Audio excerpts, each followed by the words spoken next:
Wabarakatuh. Selamat siang dan salam sejahtera untuk kita semua. Yang terhormat Ketua KKS Wilayah Tanah Miri, yang kami hormati Ketua KKG Wilayah Tanah Miri, yang kami hormati Ibu-Ibu Guru Wilayah Tanah Miri dari TK Wangilarsai dan TK Alhidayah juga, dan yang kami sayangi guru-guru TK Tunas Bangsa. Sama-sama marilah kita panjatkan puji dan syukur kehadirat Allah Subhanahu wa Ta'ala, yang mana pada hari ini ibu-ibu masih diberi kesehatan, umur panjang sehingga bisa menghadiri undangan kami pada hari ini, yaitu diseminasi pemahaman budaya positif. Baik Bapak Ibu, minta maaf tidak ada Bapak ya.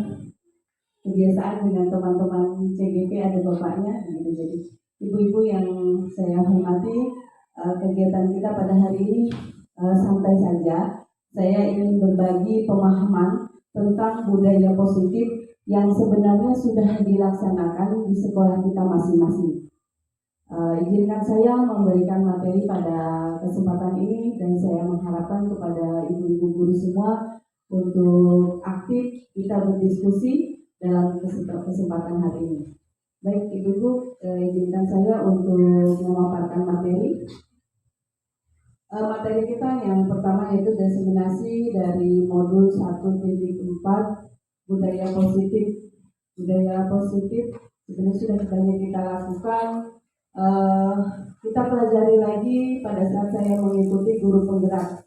Nah, pada hari ini saya melaksanakan kegiatan diseminasi ini dalam rangka pertama tugas dari modul 1.4 budaya positif, yang mana modul 1.4 ini akan habis di modul terakhir ini 1.4 dan akan memasuki modul berikutnya, modul 2.1.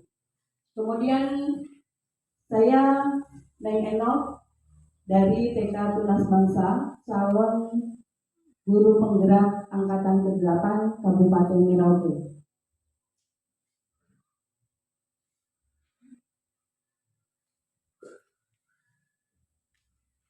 Ibu-ibu yang saya banggakan, pada kesempatan hari ini saya akan membawakan ada 8 materi.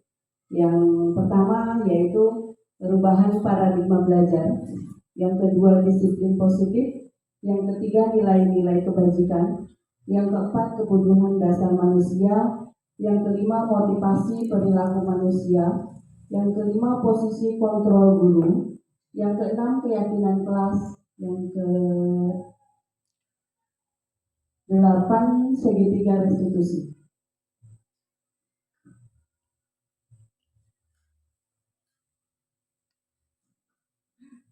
Ibu guru yang kami banggakan, pembelajaran dengan paradigma baru. Pembelajaran dengan paradigma baru merupakan pembelajaran yang dirancang berdasarkan prinsip pembelajaran berdiferensiasi, sehingga para peserta didik belajar sesuai kebutuhannya berdasarkan tahap perkembangan sesuai teori psikologi modern untuk mewujudkan profil pelajar Pancasila. Sebagaimana yang kita ketahui, sekarang kita dianjurkan untuk menggunakan kurikulum merdeka. Dalam kurikulum merdeka ini ada 5 dimensi profil pelajar Pancasila, yaitu kebinekaan, kurang jelas tidak tulisannya Bapak Ibu. Kemudian berkebinekaan global, beriman bertakwa kepada Tuhan Yang Maha Esa dan berakhlak mulia, bergotong royong, bernalar kritis dan kreatif.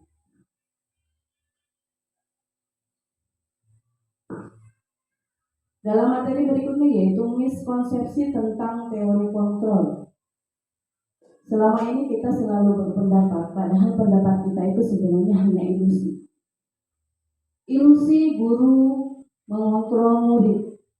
Dalam perasaan kita bahwa kita bisa mengontrol murid. Kemudian ilusi bahwa kritik dan saran membuat orang merasa bersalah dapat menguatkan karakter. Misalnya kalau dalam pelaksanaan kita biasa ke anak-anak begini, ayo anak, kamu ini nggak sayang sama bu guru ya, bu guru udah capek-capek buat ini, kamu nggak mau mengerjakan. Posisi kita membuat perasaan anak-anak itu bersalah, menurut kita itu akan membuat anak mereka merasa bersalah dan menguatkan karakter. Itu ilusi. Kemudian ilusi bahwa semua penguatan positif efektif dan bermanfaat. Misalnya gini, kita selalu berpendapat kepada anak-anak, bisa nanti kamu ini, pasti anak-anak itu langsung bisa. Itu kita punya ilusi. Ada salah satu sebenarnya ilusi itu yang benar. Kemudian ilusi bahwa orang dewasa memiliki hak untuk memaksa. Jadi dalam ilusi kita sebagai kita orang dewasa, kita bisa memaksakan kehendak kita kepada anak. Itu dalam miskonsepsi tentang teori kontrol.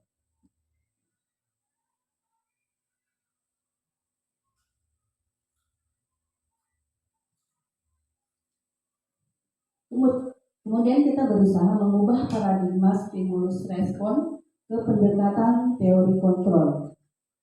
Yang pertama, stimulus respon yang selama ini kita selalu lakukan. Realitas kebutuhan kita sama. Jadi kita menganggap itu anak-anak di sekolah itu kebutuhannya sama.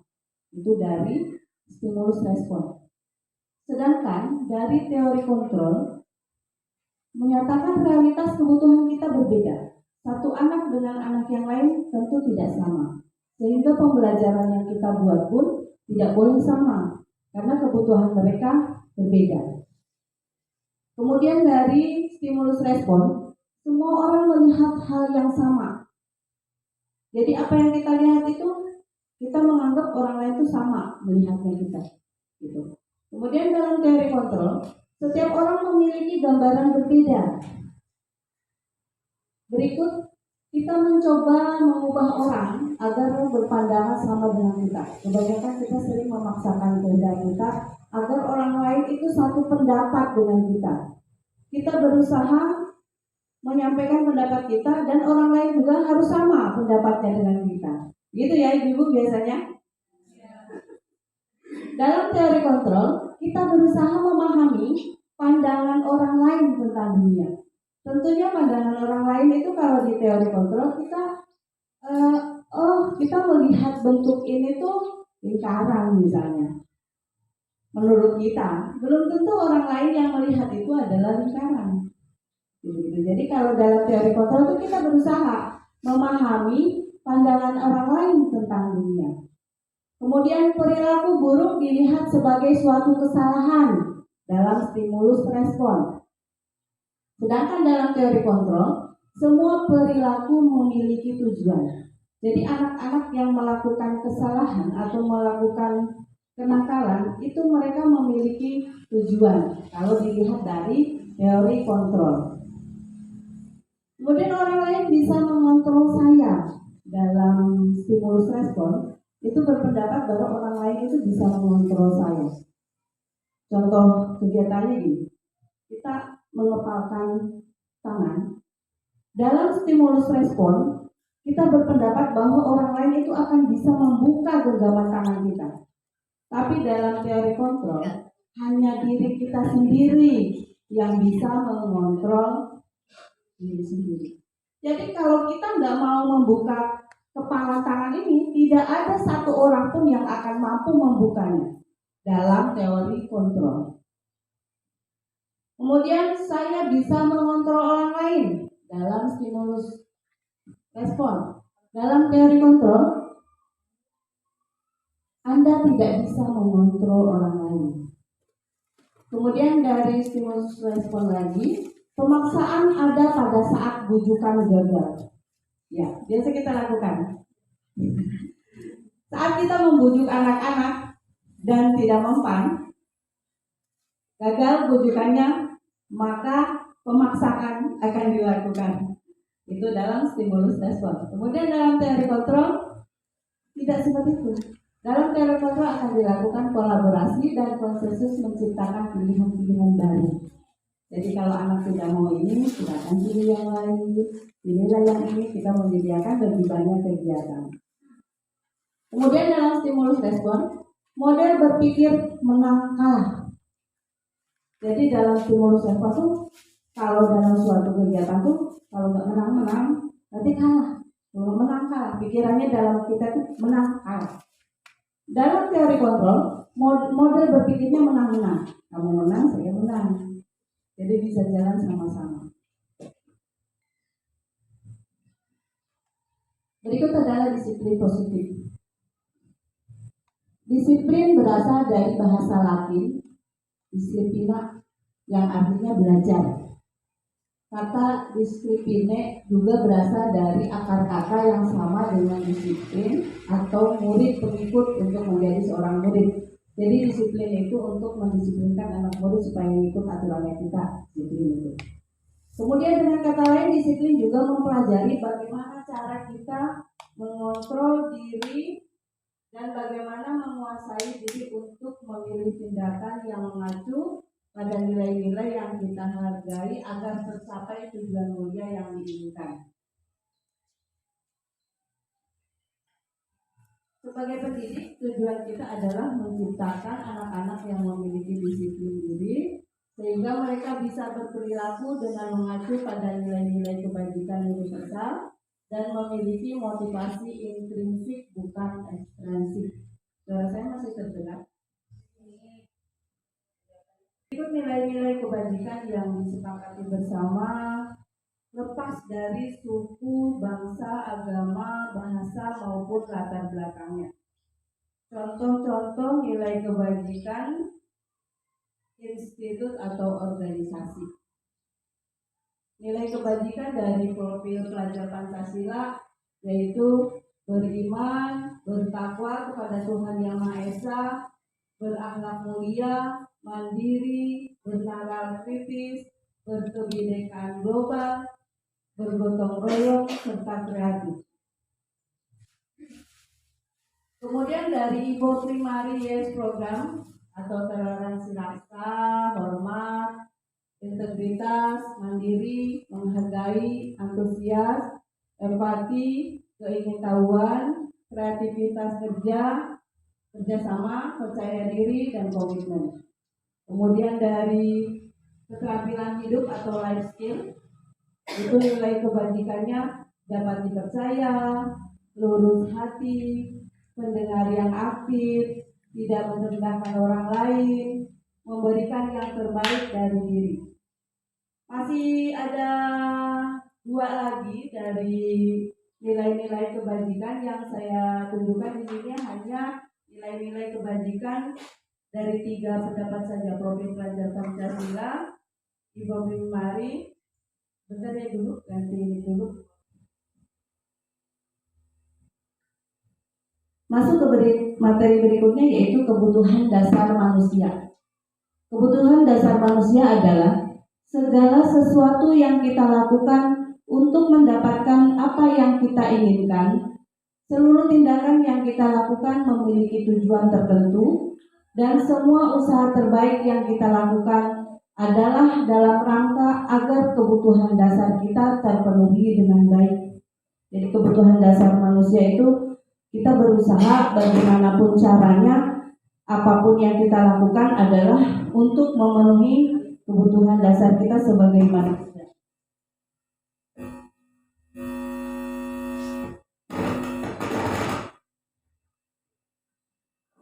Ada 5 kebutuhan dasar manusia. Yang pertama yaitu makan, pakaian, tempat tinggal, keamanan, dan kesehatan. Dari bertahan hidup itu ada. Kemudian dari kasih sayang dan rasa diterima, ada rasa diterima, dipedulikan, berbagi, kerjasama, menjadi bagian dalam kelompok. Kemudian dari penguasaan, harga diri, keinginan untuk dianggap memimpin, berprestasi, diakui dan didengar. Kemudian kebebasan, mandiri, memiliki pilihan, mencoba hal baru, mampu mengendalikan arah dirinya. Kemudian kesenangan, bermain, humor, antusiasme, dan tertawa. Untuk lima kebutuhan dasar manusia ini, jika kita teliti, kita melihat dari perilaku anak-anak murid kita di sekolah. Yang pertama, bertahan hidup. Anak-anak membutuhkan makan, pakaian, tempat tinggal, keamanan, dan kesehatan.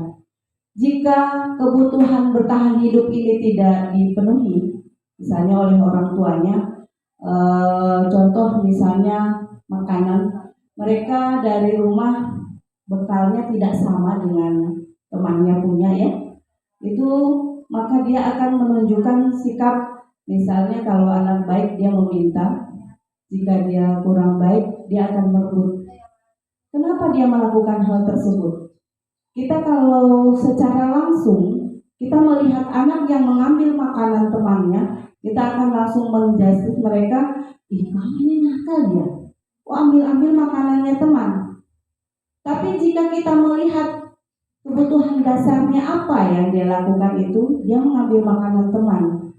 Kalau kita melihat, mungkin makanan yang dia miliki tidak sama dengan punya temannya, sehingga kita bisa memahami apa yang dilakukan oleh anak tersebut. Kemudian kasih sayang dan rasa diterima. Biasanya itu terjadi pada anak-anak yang memiliki adik di rumahnya. Di sekolah mencari perhatian sama gurunya. Cara mencari perhatian anak-anak itu berbeda dengan orang dewasa. Anak-anak itu cari perhatiannya dengan mukul teman, ngambil mainannya teman, begitu ya. Kadang Bapak Ibu suka kesal nggak kalau di sekolah tiba-tiba anak-anak merampas mainannya punya teman? Kesal ya? Paling gini, ini anak kenapa tuh? Sudah punya mainan sendiri-sendiri kok masih gitu.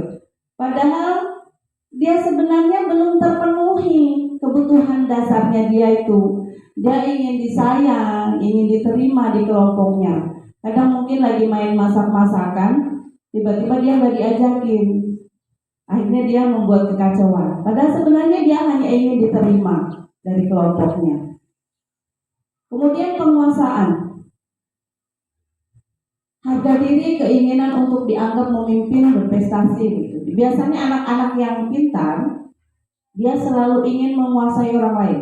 Kalau bermain gini, kamu yang itu, aku yang ini, ngatur-ngatur temannya. Kita melihat, ayo sama-sama, nggak boleh gitu, sama-sama gitu kan? Karena kita tidak paham sebenarnya dia lagi membutuhkan kebutuhan dasarnya dia sebagai seorang yang memiliki penguasaan kepada orang lain. Kemudian kebebasan. Anak-anak di kelas tuh kadang bosan, jenuh. Mereka kebutuhan dasar mereka tidak terpenuhi tentang kebebasan. Jika kita mengajar di sekolah hanya menyiapkan mainan itu aja atau model pembelajaran gitu-gitu aja, sehingga mereka di sekolah tuh di kelas malas-malesan, tidur-tiduran, nggak respon dengan apa yang kita sampaikan, tidak mau bermain. Sebenarnya mereka itu kebutuhan dasar kebebasannya belum terpenuhi. Jadi sebagai seorang guru, untuk memenuhi kebebasannya ini, kita membuat kegiatan sebanyak-banyaknya yang bisa dipilih oleh anak-anak. Karena apapun yang kita lakukan, tujuan apapun yang kita lakukan adalah hanya untuk anak. Jika kita sudah punya pendapat bahwa anak adalah sumber yang kita lakukan itu, maka pembelajaran yang akan dibuat itu akan lebih bervariasi. Jadi semua dilakukan hanya untuk anak, hanya untuk kebaikan anak. Kemudian kesenangan. Bermain, humor, antusiasme, dan tertawa. Itu adalah kesenangan dari peserta didik kita. Kita melihat mereka kadang-kadang di kelas nggak lucu aja, tertawa-tertawa gitu, karena mereka sedang mencari kebutuhan dasarnya, sedang memenuhi kebutuhan dasarnya, yaitu kesenangan. Motivasi perilaku manusia. Ada tiga motivasi yang terdapat dalam diri manusia, yaitu yang pertama, untuk menghindari ketidaknyamanan atau hukuman. Contohnya, guru datang pagi-pagi untuk menghindari ketidaknyamanan, daripada diomelin sama kepala sekolah, lebih baik saya datang duluan. Saya bersih-bersih daripada ditegur. Itu melakukan motivasi perilaku manusia dalam menghindari ketidaknyamanan atau hukuman. Kemudian yang kedua, untuk mendapatkan imbalan atau penghargaan dari orang lain. Misalnya kita melakukan sesuatu tuh berharap imbalan. Nah, nanti saya kalau datangnya tempo-tempo nanti dari kepala sekolah dapat hadiah. Motivasi yang ada dalam dua perilaku ini, motivasi ekstrinsik dari luar, dorongannya dari luar. Jadi menghindari ketidaknyamanan untuk mendapatkan imbalan, motivasinya baru datang dari luar. Sedangkan yang ketiga, untuk menjadi orang yang mereka inginkan dan menghargai diri sendiri dengan nilai-nilai yang mereka percaya. Jadi untuk yang ketiga ini, dia melakukan semua, datang pagi, bersih-bersih, itu berdasarkan dari keyakinannya bahwa saya menghargai diri saya sendiri. Saya berangkat pagi bukan untuk orang lain, tapi untuk diri saya sendiri. Saya ingin menunjukkan bahwa saya ini memiliki sikap yang baik. Kemudian nilai-nilai yang mereka percaya, yaitu nilai-nilai yang mereka percaya, saya meyakini bahwa saya bersikap baik ini bukan untuk orang lain, tapi untuk diri saya sendiri. Jadi motivasi yang dua di atas itu munculnya dari luar. Kalau yang ketiga muncul dari dalam hatinya sendiri. Berikut yang kita lakukan biasa di sekolah juga ada kegiatan hukuman, konsekuensi, dan restitusi. Pada kesempatan ini akan dibahas satu persatu apa itu hukuman. Hukuman bersifat tidak terencana, tiba-tiba. Kemudian murid tidak tahu apa yang akan terjadi. Tidak disebutkan mau dihukum apa, kenapa tidak disebutkan. Kemudian bersifat satu arah, berupa hukuman fisik atau psikis. Jadi hukuman itu lebih banyak Bapak Ibu, Ibu memahami hukuman. Hukuman itu biasa anak-anak, kamu nakal sama teman, pegang telinga angkat kaki. Hukuman tiba-tiba dilaksanakan, tidak direncanakan. Begitu. Kemudian murid tidak tahu apa yang terjadi, dia tidak tahu kalau dihukum itu dia mau bagaimana. Berikut bersifat satu arah. Menghukum itu hanya arahnya dari si penghukum ke yang dihukum. Begitu. Kemudian konsekuensi. Kalau konsekuensi sedikit berbeda. Konsekuensi itu lebih terencana. Terencana disepakati sesuai peraturan. Misalnya kita sudah menyepakati berangkat pagi, anak-anak 6:30 sudah di sekolah.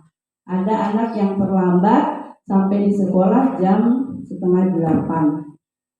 Konsekuensinya apa? Untuk yang terlambat datang ke sekolah.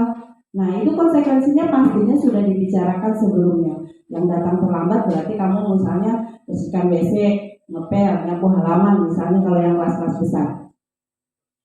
Kemudian murid tetap dibuat tidak nyaman. Meskipun konsekuensi itu sudah direncanakan, tapi tetap murid itu merasa tidak nyaman. Karena murid itu pastinya merasa dihukum.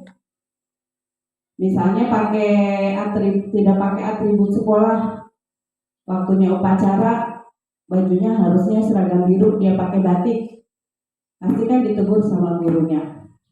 Dan tetap meskipun dia tahu konsekuensinya, murid tetap akan tidak nyaman. Kemudian sikap guru akan selalu memonitor murid.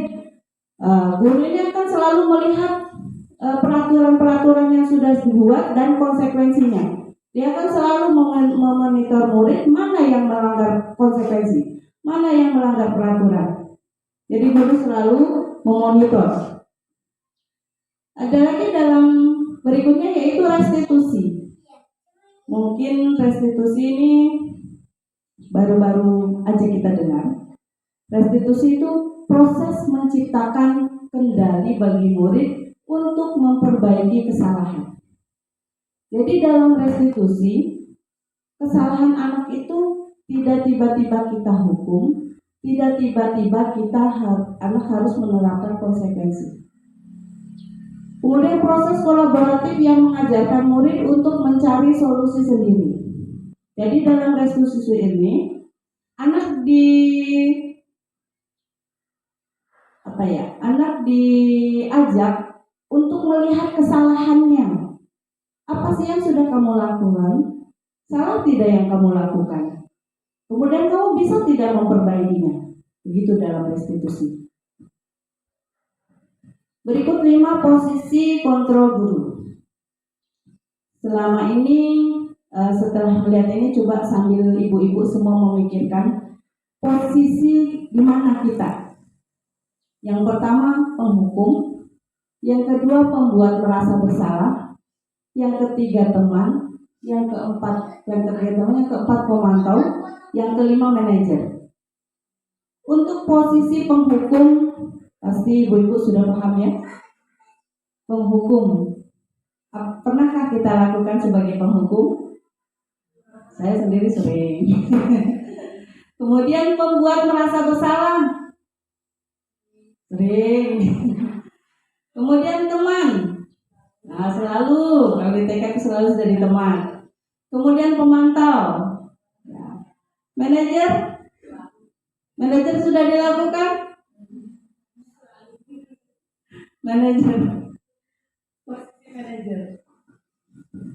Selama saya belum mengikuti guru penggerak, posisi saya selalu sebagai pembuat merasa bersalah dan teman. Di TK kan biasanya gitu. Kita ajak anak-anak ini sebagai teman kita supaya mereka bisa dikasih tahu. Kemudian kalau mereka udah nggak nurut sebagai teman, kita mulai buat mereka merasa bersalah. Nah, setelah mengikuti guru penggerak ini, saya baru tahu kalau ternyata guru ini harus bersifat sebagai manajer.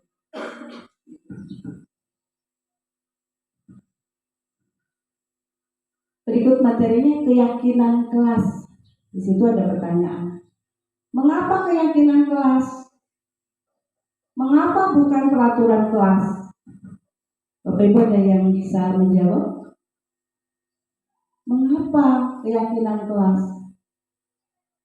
Mengapa bukan peraturan kelas? Sepertinya kita di kelas sudah punya peraturan ya. Di kelas masing-masing sudah memiliki peraturan? Pasti ya. Kenapa keyakinan kelas? Kenapa bukan peraturan kelas? Karena peraturan itu biasanya anak-anak itu menganggap itu hanya peraturan. Kalau melanggar pasti hukum. Jika keyakinan itu timbulnya dari hatinya. Dia meyakini sesuatu bahwa membuang sampah itu harus pada tempatnya, maka akan selalu dia lakukan. Tapi kalau peraturan, kadang-kadang dia ikuti, kadang-kadang tidak diikuti.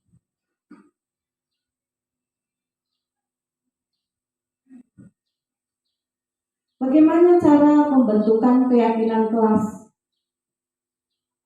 Keyakinan kelas ini bersifat abstrak, kemudian berupa pernyataan universal, kemudian dibuat dalam pernyataan positif, sedikit saja agar mudah diingat, kemudian sesuai dengan kondisi kelas dan sekolah sehingga mudah diterapkan. Semua warga sekolah, warga kelas dilibatkan saat membuat keyakinan kelas. Jadi khusus untuk anak-anak TK, kita membuat keyakinan kelas itu sedikit-sedikit saja kata-katanya. Seperti contoh ada peraturan kelas di sini TK Tunas Bangsa. Ayo ucapkan terima kasih kepada siapapun. Kami sudah berusaha membuat keyakinan kelas yang sudah kami pasang, kemudian membantu teman membuat suasana kelas. Itu salah satu contohnya dari keyakinan kelas. Kata-katanya sedikit saja, tapi kata-kata bisa memahami.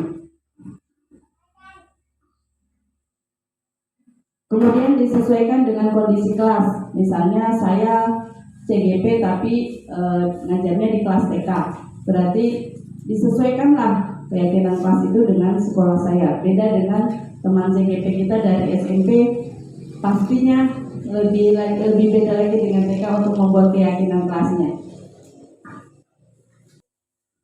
Nah, tadi kita sempat bahas restitusi. Di sini ada segitiga restitusi. Jika kita sebagai seorang guru melakukan teori kontrol sebagai manajer, maka kita akan kesalahan anak-anak kita itu dengan segitiga restitusi. Apa itu segitiga restitusi? Yaitu suatu proses dialog yang dijalankan oleh guru agar dapat menghasilkan murid yang mandiri dan bertanggung jawab. Sebagaimana segitiga memiliki tiga sisi, ya, memiliki tiga sisi. Yang pertama, menstabilkan identitas. Dalam menstabilkan identitas, anak yang berbuat kesalahan, kita tidak bisa langsung cap dia, kamu nakal, kamu ini melakukan begini, kamu nakal, kamu di rumah biasa begitu ya. Dalam menstabilkan identitas, kita berusaha memahami apa yang kamu lakukan tadi. Kamu memiliki alasan kamu melakukan hal seperti itu. Pasti dia akan terus terang menyampaikan alasannya. Iya, Bu Guru, tadi mainanku diambil, makanya aku dorong dia tadi. Kemudian validasi tindakan yang salah. Setelah kita menstabilkan identitasnya, dia tidak merasa dipojokkan. Kita validasi bahwa yang kamu lakukan itu salah. Sesuai tidak dengan keyakinan kita? Tidak sesuai, Bu Guru. Apa keyakinan yang kamu langgar? Saling menyayangi, Bu Guru. Kita sama teman harus saling menyayangi. Nah, itu validasi tindakan yang salah. Jadi divalidasi. Kemudian sisi yang ketiga, menanyakan keyakinan. Tadi keyakinan apa yang sudah kamu langgar? Bersediakah kamu memperbaikinya? Sisi yang ketiga. Dengan cara seperti itu, kita bisa menyelesaikan masalah tanpa masalah. Tapi bukan pegadaian ya. Ini kita menyelesaikan masalah anak-anak dengan segitiga restitusi dan posisi kita sebagai manajer, bukan sebagai penghukum. Kalau sebagai penghukum, anak melakukan kesalahan langsung dihukum. Kamu nakal sama temanmu sudah cewek lagi, hukum. Kalau kamu sebagai pembuat merasa orang bersalah, dia mendorong teman misalnya, tuh kan kasihan tuh temanmu, kamu dorong dia jadi nangis. Kalau sebagai teman, posisi guru sebagai teman, sudah kamu jangan gitu. Besok tidak boleh kayak gitu. Itu sebagai teman. Kemudian sebagai manajer tidak. Sebagai manajer akan melakukan hal tiga sisi ini. Yang pertama, menstabilkan identitas. Yang kedua, validasi tindakan yang salah. Yang ketiga, menanyakan keyakinan. Nah, ini tadi, menstabilkan identitas itu apa? Berdasarkan prinsip membuat kesalahan adalah bagian dari proses pembelajaran. Jadi gini, misalnya anak kalau di TK biasanya rebutan mainan. Contoh kegiatan itu anak rebutan mainan terus didorong temannya gitu karena dia nggak suka. Kita tanyakan, kenapa kamu mendorong teman? Tadi mainanku diambil, Bu Guru, jadi jengkel, ku dorong aja. Oh, menstabilkan identitasnya. Oh, wajar kalau begitu. Bu guru aja pasti jengkel kalau mainannya bu guru diambil. Jadi berdasarkan prinsip membuat kesalahan adalah bagian dari proses pembelajaran. Jadi orang untuk baik, untuk benar tuh pastinya dia salah dulu. Tidak ada yang bagus, tidak ada yang benar tanpa dia melakukan kesalahan. Berbuat salah itu wajar. Kemudian tidak ada manusia yang sempurna. Ibu atau bapak guru juga pernah melakukan, seperti tadi saya sampaikan. Anak itu contohnya, dia ngambil mainanku terus bu guru. Oh ya wajar kamu marah, bu guru juga pasti jengkel kalau mainannya diambil. Itu dalam rangka menstabilkan identitas. Kemudian dalam menstabilkan identitas ini, ibu guru tidak mencari siapa yang salah maupun siapa yang benar. Jadi kalau kita manggil anak-anak itu tidak boleh, oh siapa yang salah tadi? Siapa? Kamu yang benar, siapa yang salah? Tidak. Dalam segitiga restitusi tidak mencari siapa yang salah ataupun yang benar. Dari sisi menstabilkan identitas. Kemudian dalam stabilkan identitas juga kamu berhak merasa begitu. Jadi kita menanamkan kepada anak itu, ya kamu berhak, kamu wajar marah kalau memang mainanmu diambil.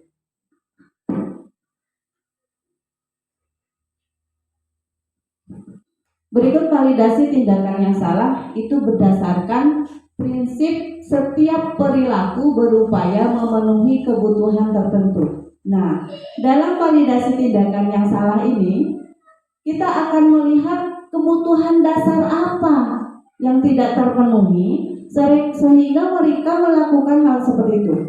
Misalnya tadi kita melihat misalnya anak mendorong teman. Ketika mainannya diambil tiba-tiba dia dorong temannya. Kita harus melihat kebutuhan apa yang tidak terpenuhi oleh dia. Kami dengan caranya menanyakan, kamu pasti punya alasan mengapa melakukan hal seperti itu. Berikut, padahal kamu bisa melakukan yang lebih buruk dari ini ya. Jadi anak itu kan dia sudah dorong temannya. Kita guru bilang, padahal kamu bisa melakukan hal yang lebih buruk seperti itu. Tapi tidak kamu lakukan ya, kamu hebat.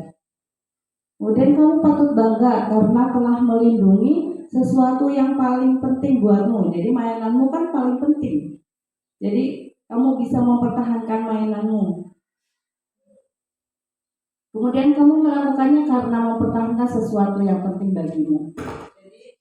Jadi anak-anak itu kan mainan itu sangat penting sehingga dia berusaha mempertahankannya dan kemudian mendorong temannya. Kemudian menanyakan keyakinan kelas berdasarkan prinsip teori kontrol bahwa pada dasarnya kita termotivasi secara intrinsik. Jadi dalam menanyakan keyakinan itu kita melakukan itu harus berdasarkan motivasi intrinsik dari dalam. Jadi kamu menyadari yang kamu lakukan itu salah. Setelah ditanyakan begitu kan anak pasti berpikir, iya saya salah. Dia menyadari. Nilai apa saja yang disepakati bersama? Kemudian seperti apa gambaran sebuah kelas yang ideal menurut kamu? Kamu ingin orang menjadi orang seperti apa? Setelah kita tanyakan keyakinannya, kita tanyakan juga kamu ingin menjadi orang seperti apa? Jika kamu menjadi orang baik, akan seperti apa?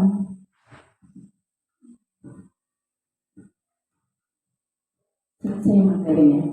Salam guru penggerak, tergerak, bergerak, menggerakkan. Baik ibu-ibu, itu tadi sekilas materi. Silakan jika ada pertanyaan dari ibu-ibu, insya Allah kalau saya bisa menjawab. Jika tidak bisa menjawab akan saya tanyakan kepada fasilitator saya.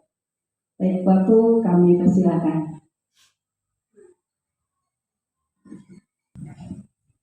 Sesi diskusi kita ya. Mungkin jika saya tidak bisa menjawab, bisa teman yang lain menanggapi.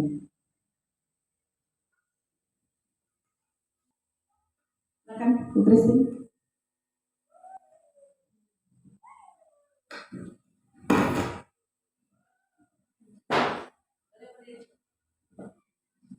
Baik, terima kasih. Saya mungkin saya akan menanyakan sedikit tentang hukuman kepada murid PAUD secara fisik. Mungkin di sini Bunda bisa menjelaskan kira-kira hukuman apa yang pantas buat anak PAUD hukuman fisik. Baik, terima kasih untuk Bu Christine ya. Pertanyaan yang luar biasa. Baik Ibu, di sini tadi saya menjelaskan tentang hukuman ya, hukuman, kemudian konsekuensi dan restitusi. Teori kontrol kita selama ini posisinya Bu Christine yang tadi saya sebutkan itu ada di posisi mana dulu sekarang? Bertanya selama ini di posisi teman ya.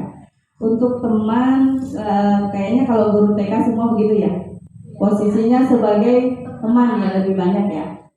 Kemudian untuk pertanyaannya Bu Christine, tidak ada hukuman yang cocok, hukuman secara fisik kepada anak-anak itu tidak ada, tidak diperbolehkan gitu ya. Apapun bentuknya, jenisnya, hukuman itu tidak bisa dilaksanakan di pendidikan anak usia dini. Baik, ada lagi? Boleh ke depan mungkin ininya tidak sampai. Assalamualaikum warahmatullahi wabarakatuh. Saya masih lagi dari TK Website. Ini Bunda, saya mau tanya tentang 5 posisi kontrol guru yang tadi Bunda sudah terangkan, maksudnya mungkin kita itu di posisi penghukum, di posisi pembuat bersalah, di posisi teman, terus pemantau, dan yang terakhir itu manajer. Kalau dilihat ya kita penghukum, ya pembuat masalah semua gitu ya. Jadi kalau di posisi yang saya lihat ini manajer, kalau biasanya itu kan kalau di TV-TV itu kan manajer tuh kayak maksudnya tukang marah-marah, kayak pimpinan, jadi kayak gani gitu. Jadi saya mau tanyain di sini tuh Bu, contohnya tuh penjelasannya bagaimana sih sifat manajer itu bagi kita itu seorang guru PAUD ya Bu ya, yang notabene-nya itu anak-anaknya itu mau dikasih tahu penjelasan begini loh, nanti kita bingung sendiri. Jadi di sini saya mau nanyain contohnya Bu, Ibu kasih penjelasan itu posisi manajer itu seperti apa untuk kita guru-guru TK, guru-guru PAUD gitu Bu. Itu saja yang saya mau tanyakan. Assalamualaikum warahmatullahi wabarakatuh.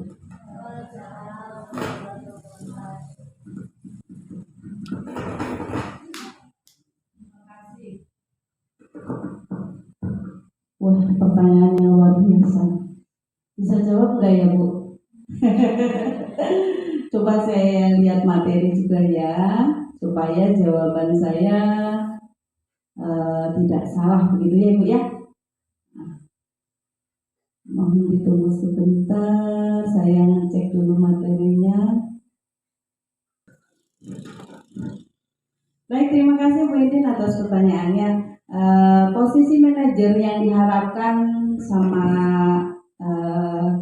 kita semua pada saat ini ya, seperti disampaikan sama Bu Indin, kalau kita lihat kok di TV-TV manajer itu galak-galak gitu ya. Kenapa? Kenapa kita di sekolah kok harus jadi posisi manajer gitu kayak ya? Oke, di sini ada manajer itu di posisi terakhir yang diharapkan dari pendidikan guru penggerak ini, yaitu posisi kita sebagai guru itu harus menjadi manajer. Apa sih manajer itu? Yaitu posisi manajer adalah posisi di mana guru berbuat sesuatu bersama dengan murid, mempersilahkan murid mempertanggungjawabkan perilakunya Kemudian mendukung murid agar dapat menemukan solusi atas permasalahannya sendiri. Seorang manajer telah memiliki keterampilan posisi teman maupun pemantau. Jadi kita kan udah punya nih posisi sebagai teman nih, udah punya modal. Pemantau juga udah. Nah, posisi setelahnya yang diharapkan dari seorang guru adalah manajer.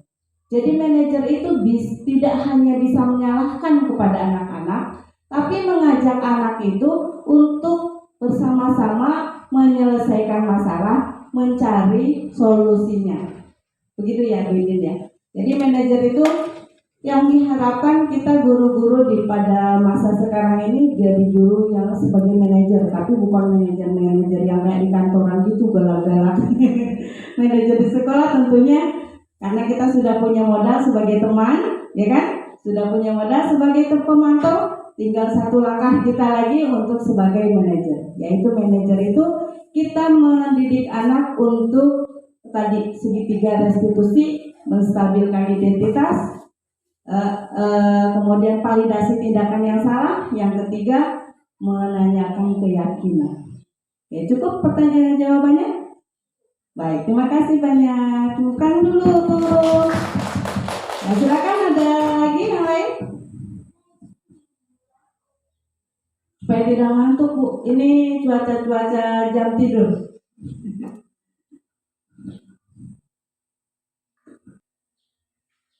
Ada lagi mungkin dari teman-teman saya di sekolah, dari Tunas Bangsa, silakan.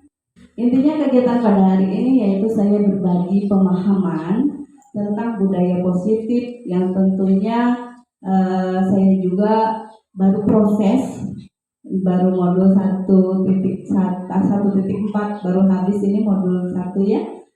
Jadi tapi saya tidak menyimpan pengetahuan saya itu sendiri, saya berusaha berbagi dengan teman-teman. Nanti jika ada pertanyaan-pertanyaan lebih lanjut dari ibu-ibu semua, mudah-mudahan setelah saya menyelesaikan pendidikan calon guru penggerak ini, saya bisa mencontohkan dulu, memberi teladan dulu, jadi dilaksanakan dulu oleh saya dan sekolah saya, kemudian kita bisa berbagi ilmu lagi dengan teman-teman semuanya. Baik, jika tidak ada pertanyaan lagi, saya cukupkan penyampaian materi saya pada hari ini. Saya ucapkan banyak terima kasih kepada teman-teman semua, bunda-bunda yang sudah berkenan hadir dalam kegiatan diseminasi modul 1.4 budaya positif di Taman Kanak-kanak Tunas Bangsa Kampung Amunkai, Distrik Tanah Miring, Kabupaten Merauke, tahun 2023. Dan saya mohon apabila selama penyampaian saya ada kata-kata yang kurang berkenan di hati ibu-ibu semua, saya mohon dimaafkan. Saya akhiri, wassalamualaikum warahmatullahi wabarakatuh. Selamat siang dan salam sejahtera untuk kita semuanya.